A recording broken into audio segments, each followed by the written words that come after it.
Okay, we're going to listen to this former CIA agent Kevin Shipp as he does his interview with Candace Owens. He details how in danger Donald Trump, and for that matter, Bobby Kennedy's life is.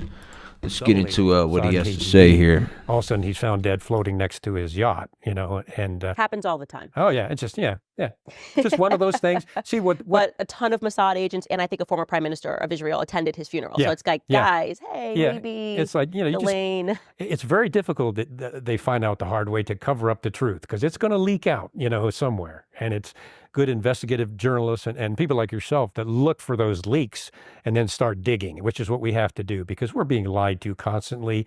Our government has not changed since Pearl Harbor. It is the same. The CIA is the same at the upper levels. They're doing the same kinds of things. I was an agent on William Casey's detail, and one of my posts was in his house. And just underneath where he was sleeping, and we were protecting him, and Khomeini had a price on his head. So we were intimately next to William Casey there and in his office and when we were driving in the motorcade. But none of us knew that Casey had done an operation to kill a suspected imam by planting a car bomb outside the mosque and setting it on a timer.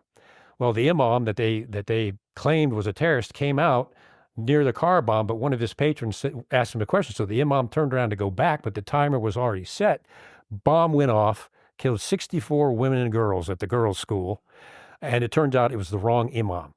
Well, Casey was doing that. We were living in his house. We didn't know because we weren't up in that 20%. That's what I'm talking about. That's where the darkness is.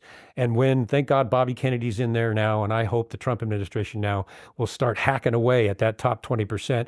And in Twilight of the Shadow Government, I call, me and Kent, for reform of the CIA and removal of that covert operational power that it has to conceal what it's doing through secrecy. I'll tell you one thing, the last Kennedy that wanted to shatter the CIA did not live to tell about it. They are in extreme danger, not just in the United States, but from global powers, both Donald Trump and Bobby Kennedy, without question. Mm-hmm. And I think it really is waking up the masses to this so people understand this and don't think that these events are random. Yeah. That offers protection to them in many ways, knowing that that you're not going to run the same Operation Mockingbird and try to tell us that a random person tried to shoot Donald Trump. Like, we are going to speak about the truth. And you always know when you really have arrived at the truth because of the way the media attacks you. Yeah, right. And the way that I've seen the media, once I started getting interested in this and the media attacking me. Yeah. Oh, yeah. I'm banned from Australia. I'm like, I've never committed a crime in my life. How do you get banned from a country you've never committed a crime in your life? That is so and it's ridiculous. just like I'm on the ADL's list and I'm going, okay, it's because I'm telling the truth. And when you start speaking real truth to power, of course, the mockingbirds don't like it. No. They are sent down to try to destroy intentionally. You. Yeah. Especially you, because you're coming out with the truth unvarnished. And there's no question about that.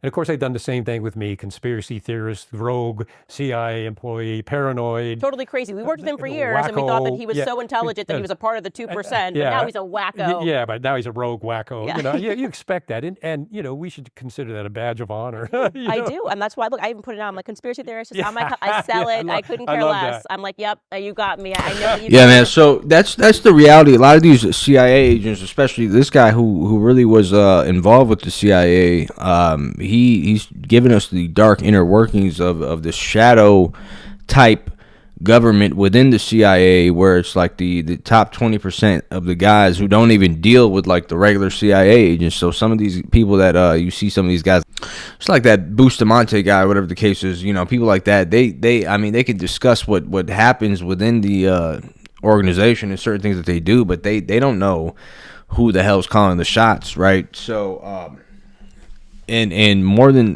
likely, a lot of it's coming from a certain country out there in the Middle East who's really running the show. But Donald